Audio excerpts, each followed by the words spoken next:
പിതാവിൻ്റെയും പുത്രൻ്റെയും പരിശുദ്ധാത്മാവിൻ്റെയും നാമത്തിൽ ആമേൻ.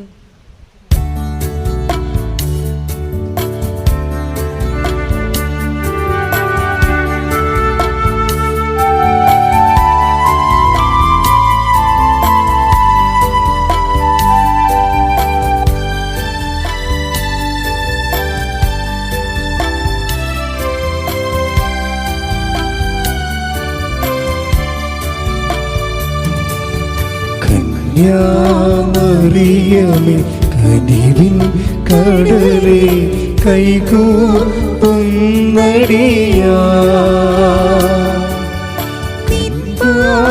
പൂജ മലരുകളാക്കി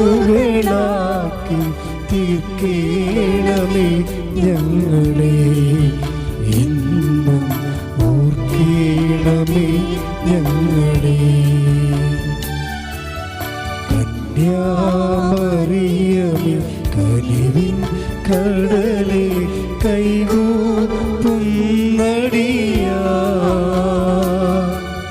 നിൻ പാദ പൂജ മലരുകളാക്കി തീർക്കേണമേ ഞങ്ങളെ എന്നും ഓർക്കേണമേ ഞങ്ങളെ.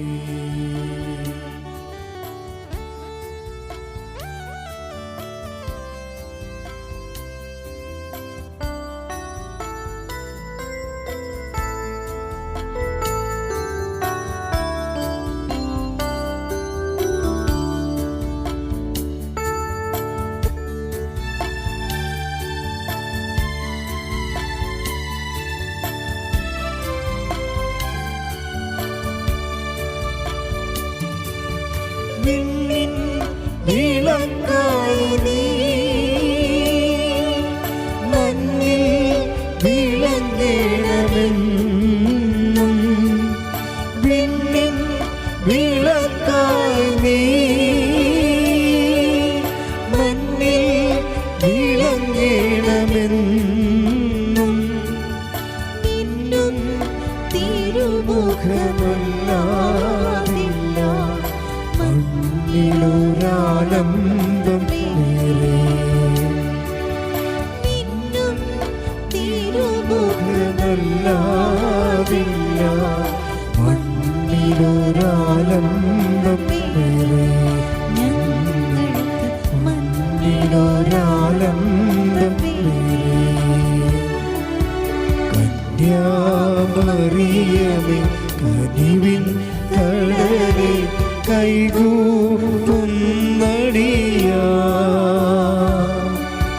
നിൻ പാദ പൂജ മലരുകളാക്കി തീർക്കേണമേ ഞങ്ങളെ എന്നും ഓർക്കേണമേ ഞങ്ങളെ. കന്യാമറിയമേ കനിവിൻ കടലേ കൈകൂപ്പുന്നടിയാ.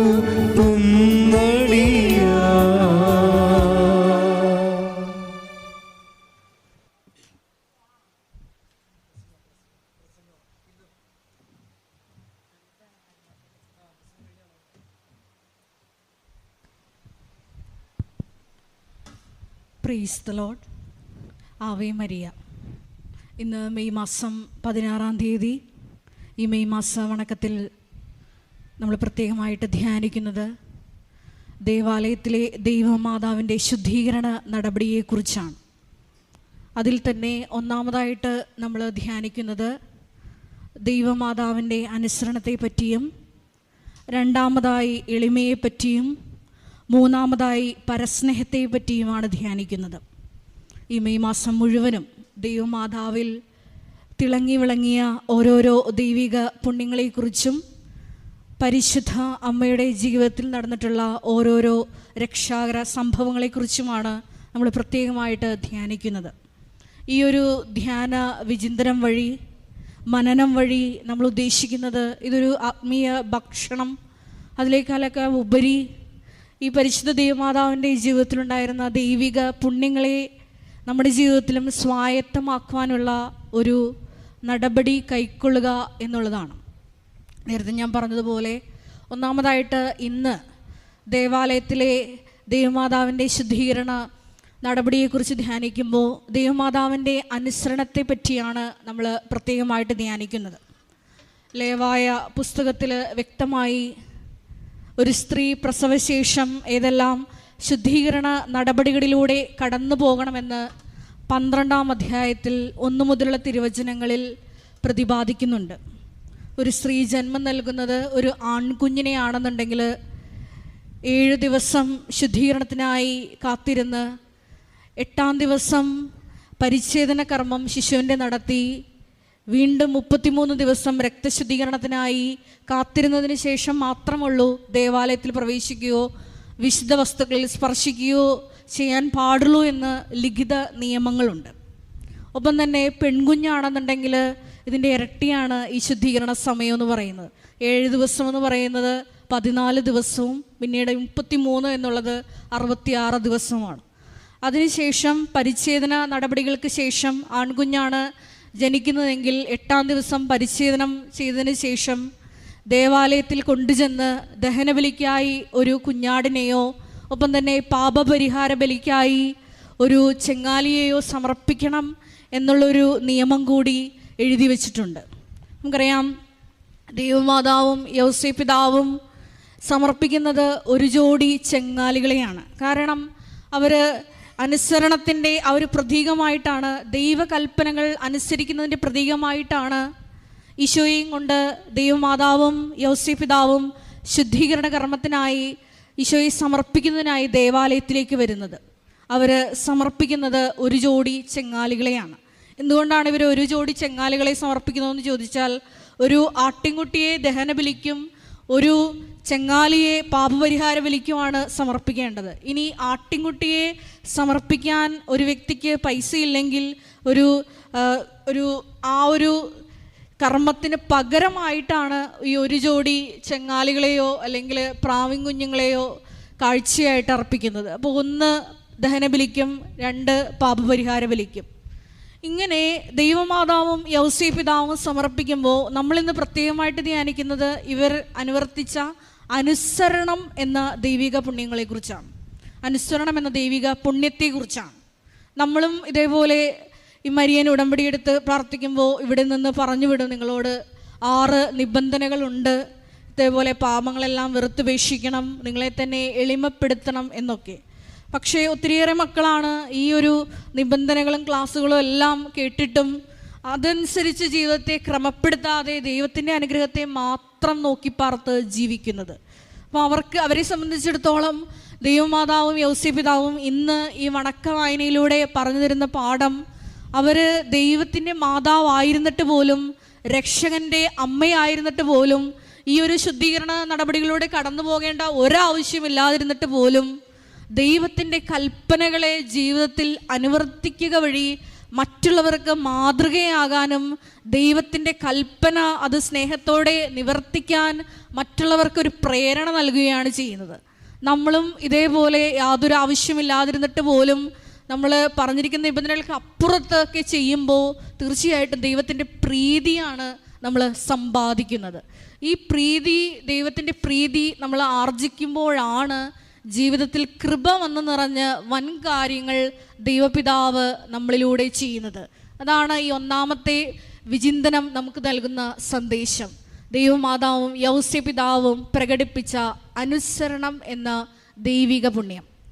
2-ാമതായിട്ട് നമ്മൾ ധ്യാനിക്കുന്നത് ഇവർ പ്രകടിപ്പിച്ച എളിമയെക്കുറിച്ചാണ്. നമുക്കറിയാം, ദൈവമാതാവ് ഭൂസ്വർലോകങ്ങളുടെ രാജ്ഞിയാണ്. അപ്പോൾ ഭൂസ്വർലോകങ്ങളുടെ രാജ്ഞിയായ ദൈവമാതാവിനെ സംബന്ധിച്ചിടത്തോളം, അതായത് അവരുടെ ഒരു പദവിക്ക് അനുസരണം ഒരു ആട്ടിൻകുട്ടിയെയും ഒരു ചെങ്ങാലിയും കൊണ്ടുപോയി സമർപ്പിക്കാമായിരുന്നു. പക്ഷേ എളിമയെന്ന ദൈവിക പുണ്യം ഇവർ ജീവിതത്തിൽ പ്രാവർത്തികമാക്കുന്നത് കൊണ്ട് പാവപ്പെട്ടവർ സമർപ്പിക്കുന്ന ആ ഒരു ജോഡി ചെങ്ങാലികളെയും കൊണ്ടാണ് ഇവർ ദേവാലയത്തിൽ ഈശോയെ സമർപ്പിക്കാൻ കടന്നു ചെല്ലുന്നത്. ഇത് എളിമയുടെ വലിയൊരു മാതൃകയാണ്. വിശുദ്ധ പൗലോസ് അപ്പോസ്തലൻ റോമാക്കാർക്ക് എഴുതിയ ലേഖനത്തിൽ 12-ാം അധ്യായം 3-ാം തിരുവചനത്തിൽ ഇപ്രകാരം നമ്മൾ വായിക്കുന്നുണ്ട്: ഉള്ളതിലധികം മേന്മ നിങ്ങൾ ആരും ഭാവിക്കരുത്. നമ്മളിൽ പലരും മരിയൻ ഉടമ്പടിയിൽ അനുഗ്രഹങ്ങൾ ലാഗ് ചെയ്യാൻ ഒരു കാരണം ഇവിടെ സാക്ഷി കൗണ്ടറിലൊക്കെ ഇരിക്കുമ്പോൾ സാക്ഷ്യത്തിൽ ഒന്നും ലഭിച്ചില്ല എന്നൊക്കെ പറയുന്ന വ്യക്തികളെ അവരെ പഠിച്ചു കഴിയുമ്പോൾ മനസ്സിലാവും ജീവിതത്തിൽ അനുഗ്രഹം അല്ലെങ്കിൽ കൃപ അവർക്ക് വന്ന് നിറയാൻ തടസ്സമായിട്ട് നിൽക്കുന്നത് ഈ ഒരു കാര്യങ്ങളാണ്. അവർ എന്തൊക്കെയോ ആണെന്ന് ഇപ്പോഴും ധരിച്ചു വെച്ചിരിക്കുകയാണ്. അപ്പോൾ ഈശോയുടെ തിരുവചനം എന്താണ്? ദൈവ തിരുസന്നിധിയിൽ താഴ്മയോടെ നിൽക്കുവിൻ, തക്ക സമയത്ത് ദൈവം നിങ്ങളെ ഉയർത്തിക്കൊള്ളും. നമ്മൾ ഈ നിബന്ധനകളൊക്കെ ഇങ്ങനെ ആത്മാർത്ഥമായിട്ട് ദൈവഭയത്തോടെയൊക്കെ ചെയ്യുന്നതിൻ്റെ ഒരു അർത്ഥം എന്ന് പറയുന്നത് ഞാൻ ദൈവത്തെ ശരണപ്പെടുന്നു, എളിമപ്പെടുന്നു, ദൈവത്തെ ഭയപ്പെടുന്നു. അതുകൊണ്ടാണ്. പക്ഷേ ഈ ഭയപ്പെടലും ശരണപ്പെടലും എല്ലാം ദൈവത്തെ ഭയന്നുകൊണ്ട് മാത്രമാകരുത്, അത് ദൈവസ്നേഹത്തോടെ ആയിരിക്കണം. ഇന്ന് കൃപാസന അൾത്താരയിൽ ഒരു അക്രൈസ്തവയായ അമ്മ വൻ സാക്ഷ്യങ്ങൾ ഒരു 30 മിനിറ്റോളം അടുത്ത് വന്ന് സാക്ഷ്യം പറഞ്ഞു. അപ്പോൾ അവർ അവസാനം പറഞ്ഞു നിർത്തിയത് ഇപ്രകാരമാണ്: ഞാൻ കൃപാസനത്തിൽ കടന്നു വരുമ്പോൾ 5 രൂപ എൻ്റെ കയ്യിൽ എക്സ്ട്രാ ഇല്ല, ഇന്നും എനിക്ക് എക്സ്ട്രാ ഒന്നുമില്ല. പക്ഷേ വൻ കാര്യങ്ങളാണ് ദൈവമാതാവിൻ്റെ മധ്യസ്ഥയിൽ ഉടമ്പടി എടുത്ത് പ്രാർത്ഥിച്ചത് വഴി നടന്നത്. അത് 20 വർഷമായിട്ട് ചോർന്നൊലിക്കുന്ന പൊട്ടിയൊലിക്കുന്ന ഒരു വീട്ടിലാണ് ഇവർ താമസിക്കുന്നത്.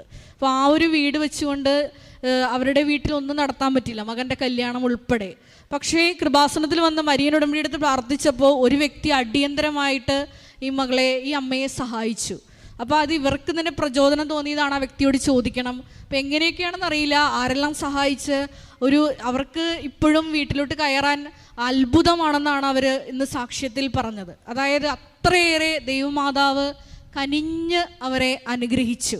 അപ്പോൾ അവരുടെ സാക്ഷ്യം ശ്രവിച്ചപ്പോൾ അവർ പറഞ്ഞ പ്രകാരമാണ്: കാരുണ്യപ്രവൃത്തി ചെയ്യാൻ വേണ്ടി 100 രൂപ പോലും ഒരാൾക്ക് എടുത്തു കൊടുക്കാൻ എൻ്റെ കയ്യിലില്ല. അപ്പോൾ അങ്ങനെ ഇരിക്കുമ്പോഴാണ് എൻ്റെ വീടിൻ്റെ പുറകുവശത്തെ ഒരു കപ്പങ്ങ എന്ന് പറയുന്നത്, കപ്ലങ്ങ, നിങ്ങളുടെ നാട്ടിലൊക്കെ പപ്പായ എന്ന് പല ഭാഷകളിൽ പറയുന്ന ഈ ഫ്രൂട്ട് ഒടിഞ്ഞു വീഴുന്നത്. അപ്പോൾ ഈ ഫ്രൂട്ടിന് ഒത്തിരിയേറെ വലിപ്പം ഉണ്ടായിരുന്നു. അപ്പോൾ ഭർത്താവ് പറഞ്ഞു, ഇത് ഒടിഞ്ഞു പോയല്ലോ എന്ന് സങ്കടപ്പെട്ടിരിക്കുന്ന സമയത്ത് ഇവർ പറഞ്ഞു അതെല്ലാം ഒരു ചാക്കിലാക്കാൻ പറഞ്ഞു. അത് ആവശ്യക്കാർക്ക് മുഴുവനും കവലകളിൽ വിതരണം ചെയ്തു. അവരെ സംബന്ധിച്ചിടത്തോളം അവർ ദൈവനാമത്തെ മഹത്വപ്പെടുത്തിക്കൊണ്ട് ചെയ്യുന്ന ഒരു കാരുണ്യ പ്രവൃത്തിയാണ് അതെന്ന് പറഞ്ഞത്. വളരെ എളിയ പ്രവൃത്തിയാണെങ്കിൽ പോലും അവരുടെ മനസ്സിൽ മറ്റുള്ളവർക്ക് സഹായിക്കണം. ഇന്ന് മറ്റൊരു സാക്ഷ്യം അതുപോലെ തന്നെ ഒരു അക്രൈസ്തവ സഹോദരി പറഞ്ഞത് ഇപ്രകാരമാണ്. ആ മകള് പറഞ്ഞ ഇപ്രകാരമാണ്: 1000 രൂപയായിരിക്കും ചിലപ്പോൾ എനിക്ക് അത് ജീവിതം മുന്നോട്ട് കൊണ്ടുപോകാൻ എൻ്റെ കയ്യിലുണ്ടായിരിക്കുന്നത്, പക്ഷേ അതിൻ്റെ പകുതി എൻ്റെ അടുത്ത് വരുന്ന ആവശ്യക്കാർക്ക് ഞാൻ വിതരണം ചെയ്യും. 100 രൂപയാണ് കിട്ടണതെങ്കിൽ ആകെ എൻ്റെ 100 രൂപയുള്ളൂ. ഒരു അത്യാവശ്യക്കാരൻ വന്നാൽ ഞാൻ അത് എനിക്ക് വേണ്ടി മാറ്റിവെക്കില്ല, ആ വ്യക്തിക്ക് അത് കൊടുക്കും. പക്ഷേ ആ മകൾ ഇന്ന് വന്ന് പറഞ്ഞ സാക്ഷ്യം കൃപാസനത്തിൻ്റെ നാളിതുവരെ ചരിത്രങ്ങളിൽ രേഖപ്പെടുത്തേണ്ട ഒരു സാക്ഷ്യമാണ്. ആ മകൾ സാക്ഷ്യം പറഞ്ഞ ഇപ്രകാരമാണ്: പാൻക്രിയാറ്റൈറ്റിസ് ഉള്ള ഹസ്ബൻഡുമായിട്ട് കൃപാസനത്തിലോട്ട് വന്നു. അപ്പോൾ ഈ മകളുടെ 2 കാലും തളർന്ന് വടിയൊക്കെ കുത്തിപ്പിടിച്ചാണ് ഇവിടെ വരുന്നത്. കൊറോണ ബാധിച്ച ശേഷം ട്രാൻസ്വേഴ്സ് മൈലൈറ്റിസ് എന്ന് പറഞ്ഞാൽ, അതായത് സ്പൈനൽ കോഡിന് ഇൻഫ്ലമേഷൻ വരുന്നൊരു കണ്ടീഷൻ വന്ന് ഈ മകളുടെ 2 കാലും തളർന്നു പോയി. അപ്പോൾ ഇങ്ങനെ വടി കുത്തിപ്പിടിച്ചാണ് ഇവിടെ കൃപാസനത്തിൽ ഉടമ്പടി എടുക്കാൻ വരുന്നത്. അപ്പോൾ ഈ സമയമാണ് ഈ ഹസ്ബൻഡിൻ്റെ അടുത്ത് ഈ മകൾ ഇരിക്കുന്നുണ്ട്. അപ്പോൾ ചുവന്ന ഷർട്ടും വെള്ള മുണ്ടും എടുത്തൊരു വ്യക്തി ഈ ഹസ്ബൻഡിൻ്റെ അടുത്ത് വന്ന് നിൽക്കണത് ഇവൾ ശ്രദ്ധിച്ചു. അപ്പോൾ ഇവൾ അത് നോട്ട് ചെയ്തു. ഒരു പ്രത്യേകത, കാരണം നല്ല ഡാർക്ക് റെഡ് ഷർട്ടാണ്, വെള്ള മുണ്ടാണ്. അപ്പോൾ ഈ വ്യക്തിയെ ഇങ്ങനെ ശ്രദ്ധിച്ചിരുന്നപ്പോൾ ഈ വ്യക്തി ഹസ്ബൻഡിൻ്റെ അടുത്തോട്ട് നേരെ വന്ന് ചോദിച്ചു: നിങ്ങൾക്ക് വയറിന് കംപ്ലൈൻ്റ് ആണല്ലേ എന്ന് ചോദിച്ചു. അപ്പോൾ ഹസ്ബൻഡ് ആന്ന് പറഞ്ഞു. അപ്പോൾ ഹസ്ബൻഡിൻ്റെ അടുത്ത് ഈ വ്യക്തി വന്നതിന് ശേഷം ഹസ്ബൻഡിന് പെട്ടെന്ന് തന്നെ യൂറിൻ പാസ് ചെയ്യണമെന്ന് തോന്നി. ഉടനെ തന്നെ ഇവിടെ ഇരിക്കുന്ന ഈ സഹോദരൻ നേരെ ബാത്റൂമിലോട്ട് റഷ് ചെയ്യുകയാണ് ചെയ്തത്. അപ്പോൾ ഈ റഷ് ചെയ്ത സമയത്ത് കുറേ യൂറിനും പസ്സും ഇതെല്ലാം കൂടി യൂറിനിലൂടെ പുറത്തു പോയി എന്നാണ് ആ മകൻ ഇന്ന് സാക്ഷ്യത്തിൽ പറഞ്ഞത്. തീർച്ചയായിട്ടും ദൈവത്തിന് വലിയ ഇടപെടലാണ്. അതായത് ആദ്യമായിട്ടാണ് അങ്ങനെ ഒരു ദൈവമാതാവിൻ്റെ വലിയ സാന്നിധ്യവും സാമീപ്യവും വ്യക്തികളിലൂടെയൊക്കെ പറഞ്ഞിട്ടുണ്ടെങ്കിലും ഈശോയുടെ നേർ സാന്നിധ്യം പ്രകടമാക്കുന്ന വലിയൊരു സാക്ഷ്യം ഇന്ന് ഈ അൾത്താരയിൽ പങ്കുവച്ചു. ആ മകളൊരു അക്രൈസ്തവ സഹോദരിയാണ്. ആ സഹോദരി പറഞ്ഞത് ഇപ്രകാരമാണ്: എൻ്റെ അടുത്ത് വരുന്ന ആവശ്യക്കാർക്കെല്ലാം ഞാൻ സഹായിക്കാറുണ്ട്. ഇതെല്ലാം എളിമയുടെ വലിയ പ്രവർത്തനങ്ങളാണ്. ഈശോയുടെ നാമത്തെ പ്രതിയാണ് ഇവരതൊക്കെ ചെയ്യുന്നത്. ജപമാല പഠിച്ചു. ഇപ്പോൾ ഒത്തിരിയേറെ കാരുണ്യ പ്രവർത്തികൾ ഈശോയുടെ നാമത്തെ പ്രതി അവർ രണ്ടുപേരും ചെയ്യുന്നുണ്ടെന്നാണ് സാക്ഷ്യത്തിൽ പറഞ്ഞത്. അപ്പോൾ ദൈവമാതാവിൻ്റെ ഈ നടപടിയെക്കുറിച്ചൊക്കെ നമ്മൾ ധ്യാനിക്കുമ്പോൾ നമ്മുടെ ജീവിതത്തിലും ഈ എളിമയെന്ന പുണ്യം അഭ്യസിച്ചുകൊണ്ട് കൃപ കരയറ്റുവാൻ നമ്മളെ തന്നെ ഒരുക്കാം. മൂന്നാമതായിട്ട് നമ്മൾ ധ്യാനിക്കുന്നത് ഈ ദൈവമാതാവും യൗസേപിതാവും പ്രകടിപ്പിച്ച പരസ്നേഹ പ്രവൃത്തിയെക്കുറിച്ചാണ്. ലൂക്കായുടെ സുവിശേഷം 2-ാം അധ്യായം 23-ാം തിരുവചനത്തിൽ കടിഞ്ഞൂൽ പുത്രന്മാരെല്ലാം ദൈവത്തിൻ്റെ പരിശുദ്ധൻ എന്ന് വിളിക്കപ്പെടും എന്ന് തിരുവചനത്തിൽ നമ്മൾ വായിക്കുന്നുണ്ട്. കടിഞ്ഞൂൽ പുത്രന്മാരെല്ലാം ദൈവത്തിന് സമർപ്പിതരാണ് എന്നുള്ള തിരുവചനം കൂടി പഴയ നിയമത്തിൽ നമ്മൾ വായിക്കുന്നുണ്ട്. ഇപ്രകാരം ഈശോയെ മനസ്സറിഞ്ഞുകൊണ്ടാണ്, ബലിയാകേണ്ടവനാണ്, ലോകരക്ഷിതാവാണ്, അതായത് ലോകത്തിൻ്റെ എല്ലാ പാപങ്ങൾക്ക് വേണ്ടി ബലിയാകേണ്ടവനാണ് തൻ്റെ കയ്യിലിരിക്കുന്ന ഈ ശിശു എന്ന് മനസ്സറിഞ്ഞുകൊണ്ടാണ് ഈ ദൈവമാതാവ് ദേവാലയത്തിൽ ഉണ്ണീശോയെ കാണിക്കയായി സമർപ്പിക്കുന്നത്. ഇത് ദൈവമാതാവിന് നമ്മളോടുള്ള സ്നേഹത്തിൻ്റെ ഏറ്റവും ഉത്കൃഷ്ടമായ രൂപമാണ്. അതായത് പ്രസവിച്ചിട്ടുള്ള അമ്മമാർക്ക് എല്ലാവർക്കും അറിയാം, തങ്ങളുടെ മക്കൾ ഇന്നല്ലെങ്കിൽ നാളെ മരണപ്പെടും, അല്ലെങ്കിൽ രക്തസാക്ഷിയായി മരിക്കൂ എന്നൊക്കെ ഒരു വ്യക്തിക്ക് ഒരു മെസ്സേജ് കിട്ടിയിട്ടുണ്ടെങ്കിൽ ആ അമ്മയുടെ ഒരു ഫീലിംഗ് എന്തായിരിക്കും.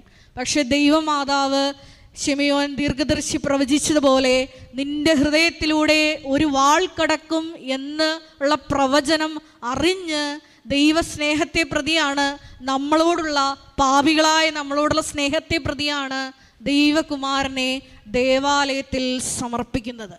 ഈ ഒരു മനോഭാവമാണ് ഞാൻ നേരത്തെ പറഞ്ഞ ആ ഒരു 2 അക്രൈസ്തവ സഹോദരങ്ങളുടെ ഒരു കാരുണ്യ പ്രവർത്തികളിലൂടെ ഞാൻ നിങ്ങളുടെ മുമ്പിൽ അവതരിപ്പിച്ച് കാട്ടി. അതായത് സ്വയം ശൂന്യമാക്കിക്കൊണ്ട് നമ്മുടേതുള്ളതെല്ലാം അത് മറ്റുള്ളവർക്കും കൂടിയുള്ളതാണെന്നാണ് തിരുവചനം നമ്മളെ പഠിപ്പിക്കുന്നത്, ദൈവമാതാവിൻ്റെ ജീവിത മാതൃക നമ്മളെ പഠിപ്പിക്കുന്നത്.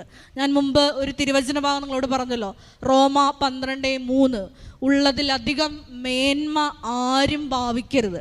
എന്തെങ്കിലും നിങ്ങളുടെ കയ്യിലുണ്ടെങ്കിൽ അത് നമ്മൾ ക്രിസ്തുവിൻ്റെ ശരീരത്തിലെ പല അവയവങ്ങളാണ്. നിങ്ങൾക്ക് 1 കോടി രൂപയുടെ സാലറിയുള്ള ഒരു ബിസിനസ് ഉണ്ട്, അല്ലെങ്കിൽ ഒരു സാലറിയുള്ള ഒരു ആസ്തി ഉണ്ടെങ്കിൽ, നിങ്ങളുടെ അയലക്കത്ത് ഒരാൾ കഞ്ഞി കിട്ടാതെ ബുദ്ധിമുട്ടുന്നുണ്ടെങ്കിൽ തീർച്ചയായിട്ടും അദ്ദേഹത്തിനും കൂടി ആ കുടുംബത്തിനും കൂടി അവകാശപ്പെട്ടതാണ് നമ്മുടെ ഈ പൈസ എന്ന് പറയുന്നത്.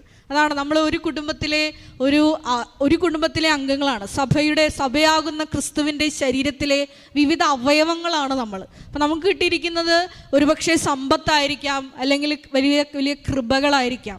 ഈ കൃപകൾ ചിലപ്പോൾ ശുശ്രൂഷാപരമായിരിക്കാം, പ്രവചനപരമായിരിക്കാം, മറ്റുള്ളവരെ ഉപദേശിച്ച് നേർവഴിയിൽ നടത്തുന്ന കൃപയായിരിക്കാം. എന്തു തന്നെ ആയാലും ഈ കിട്ടിയിരിക്കുന്ന കൃപയെല്ലാം സഭയെയും വ്യക്തികളെയും വളർത്താൻ വേണ്ടിയിട്ടാണ് നമ്മൾ ഉപയോഗിക്കുന്നത്. സ്വന്തമായിട്ട് ഉപയോഗിച്ച് തീർക്കാനുള്ളതല്ല ഇത്. അപ്പോൾ അങ്ങനെ ഉപയോഗിച്ച് തീർക്കുന്നവരെ സംബന്ധിച്ചിടത്തോളം ദൈവം നമ്മളെ മുഖത്ത് നോക്കി നമ്മളെ വിളിക്കുന്നൊരു പേരാണ് വിഡ്ഢി. ഇന്ന് രാത്രി നിന്റെ ആത്മാവിനെ ഞാൻ വിളിച്ചാൽ നീ ഒരുക്കി വെച്ചിരിക്കുന്നതെല്ലാം ആരുടേതാകും. അപ്പോൾ ദൈവ തിരുസന്നിധിയിൽ സമ്പന്നരാകാതെ നമ്മുടെ സ്വന്തം വയറ്റുപിഴപ്പിന് വേണ്ടിയും നമ്മുടെ സ്വന്തം മക്കൾക്ക് വേണ്ടിയും നമ്മുടെ സ്വന്തം കാര്യങ്ങൾക്ക് വേണ്ടിയും മുന്നിട്ടിറങ്ങുമ്പോൾ തീർച്ചയായിട്ടും ഉടമ്പടിയിൽ നിങ്ങൾ വെച്ചിരിക്കുന്ന വിഷയങ്ങളും അതുപോലെ ലാഗ് ചെയ്യും. പക്ഷെ നിങ്ങൾക്കുള്ളതെല്ലാം പകുത്തു കൊടുത്തുകൊണ്ട് നിങ്ങൾക്കുള്ള കൃപകളെല്ലാം സഭയുടെ വളർച്ചയ്ക്കും വ്യക്തികളുടെ വളർച്ചയ്ക്കും ഈശോയുടെ നാമത്തെ പ്രതി മുന്നിട്ടിറങ്ങി പ്രവർത്തിക്കുമ്പോൾ തീർച്ചയായിട്ടും ഇന്ന് ഒരു വ്യക്തി ഇവിടെ സാക്ഷ്യത്തിൽ പറഞ്ഞതാണ്, ഞാൻ ജോസഫ് അച്ഛൻ്റെ ഈ ഉടമ്പടി ആരാധന ക്ലാസ്സുകളിലൂടെയാണ് എനിക്ക് മനസ്സിലായത് കൃപയ്ക്ക് വേണ്ടിയിട്ടാണ് പ്രാർത്ഥിക്കേണ്ടത്, അല്ലാതെ അനുഗ്രഹത്തിന് വേണ്ടിയിട്ടല്ല. പണ്ട് ഇവിടെ കൃപാസനത്തിൽ പരിശുദ്ധ അമ്മയുടെ പ്രത്യക്ഷീകരണത്തോടനുബന്ധിച്ച് നമുക്ക് മരിയൻ തപസ് എന്നുള്ളൊരു ധ്യാനം ഉണ്ടായിരുന്നു. അപ്പം അതിനകത്ത് ബഹുമാനപ്പെട്ട VP ജോസഫ് അച്ഛൻ്റെ പ്രബോധന ക്ലാസ്സുകളിൽ ഏറ്റവും ശക്തമായിട്ടുള്ളൊരു പ്രബോധനം അതായിരുന്നു. അതായത് നിങ്ങൾ ആദ്യം കൃപയ്ക്ക് വേണ്ടിയിട്ടാണ് പ്രാർത്ഥിക്കേണ്ടത്. ഈ അനുഗ്രഹം എന്ന് പറയുന്നത് ചേർത്ത് നൽകപ്പെടുന്നതാണ്. അപ്പോൾ ഈ ഒരു ബോധ്യമില്ലാത്തതിൻ്റെ കൊണ്ട് ഒത്തിരിയേറെ മക്കളാണ് വിസ കിട്ടണേ എന്ന് പ്രാർത്ഥിച്ചിട്ടുണ്ടെങ്കിൽ, പക്ഷേ കർത്താവിൻ്റെ കൃപയ്ക്ക് വേണ്ടി പ്രാർത്ഥിച്ചുകൊണ്ട് തങ്ങളെ തന്നെ ഈ കൃപ വന്നു നിറയാൻ ഒരുക്കുമ്പോഴാണ് ഈ കൃപയും അനുഗ്രഹവും നിലനിൽക്കുന്ന അനുഗ്രഹവും നമുക്ക് കിട്ടുന്നത്. അതാണ് മത്തായിയുടെ സുവിശേഷം 6-ാം അധ്യായം 33-ാം തിരുവചനം. നിങ്ങൾ ആദ്യം അവിടുത്തെ രാജ്യവും അവിടുത്തെ നീതിയും അന്വേഷിക്കുവാൻ ബാക്കിയുള്ളതെല്ലാം ചേർത്ത് നൽകപ്പെടും. അപ്പം നമ്മുടെ ജീവിതത്തിലൊക്കെ ഈ അനുഗ്രഹങ്ങൾ താമസിക്കുന്നുണ്ടെങ്കിൽ തീർച്ചയായിട്ടും ഈ ലൈഫിനൊന്ന് റീസെറ്റ് ചെയ്യാം. ആദ്യം ഈശോയുടെ കൃപയ്ക്ക് വേണ്ടി നമുക്ക് നമ്മളെ തന്നെ എളിമപ്പെടുത്തി പ്രാർത്ഥിക്കാം. പിന്നീട് ഈ അനുഗ്രഹങ്ങൾ ചോദിക്കാം. അതും ദൈവനാമ മഹത്വത്തിനായി അന്ത്യം വരെ നിന്റെ നാമത്തെ പ്രതി സാക്ഷിയായി ജീവിക്കുവാൻ വേണ്ടിയിട്ടാണ് ഞാൻ ഈ അനുഗ്രഹം ചോദിക്കുന്നതെന്ന് പറഞ്ഞാൽ തീർച്ചയായിട്ടും ഈ അനുഗ്രഹങ്ങൾ നമ്മുടെ ജീവിതത്തിൽ താമസിക്കുകയില്ല. അതിനുള്ള വലിയ കൃപയ്ക്ക് വേണ്ടി പ്രാർത്ഥിച്ചുകൊണ്ട് ഈ വണക്കമായ ശുശ്രൂഷയിൽ നമുക്ക് പങ്കെടുക്കാം. എല്ലാവരെയും ദൈവം അനുഗ്രഹിക്കട്ടെ. പിതാവിൻ്റെയും പുത്രൻ്റെയും പരിശുദ്ധാത്മാവിൻ്റെയും നാമത്തിൽ ആമേൻ.